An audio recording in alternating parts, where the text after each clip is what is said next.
High, আমি টিয়া চলে এলাম তালের বড়া নিয়ে। পাকা তাল শুনলে আমাদের অনেক রকম খাবারের কথা মনে আসে, যেমন তালের পায়েস, তালের ক্ষীর, তালের পোড়া পিঠে, তালের ভাপা পিঠে, আরও অনেক রকমের খাবার আছে। তোমাদের কোনটা প্রিয় কমেন্টে জানিও। বর্ষাকাল ও শরৎকালে পাকা তাল পাওয়া যায়। বেশ কিছুদিন ধরে দেখছি গাছ থেকে তাল পড়ছে, তো আমি ভাবলাম তাল দিয়ে কিছু একটা বানানো যাক। তো আমি বানাবো আজকে তালের বড়া বা ফুরুলি।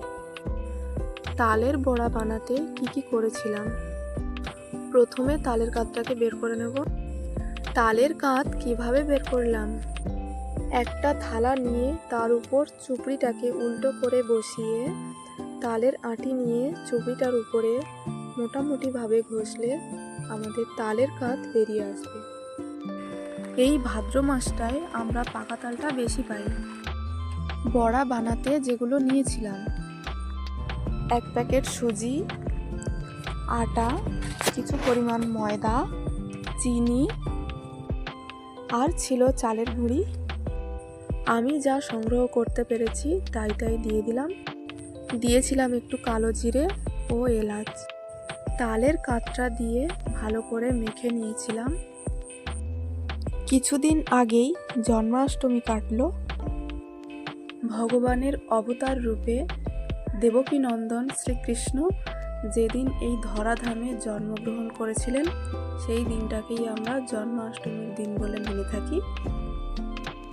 এই দিনটি ছিল ভাদ্র মাসের অষ্টমী তিথির কৃষ্ণপক্ষের রোহিণী নক্ষত্র।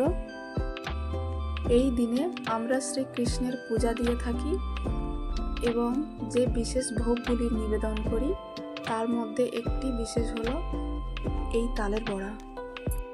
সব শেষে আমি কড়াইতে তেলটা দিয়ে দিয়েছিলাম। তারপর তেলটা একটু গরম হতেই একটা শেপ আকারে আমি বড়াগুলো ছেড়ে দিয়েছিলাম।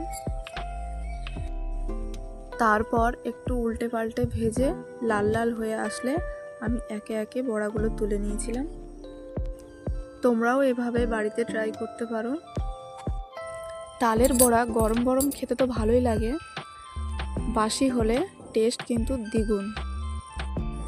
তো আমার তো ভাজা কমপ্লিট। সবাই ভালো থেকো, আসছি আবার নতুন ভিডিও নিয়ে।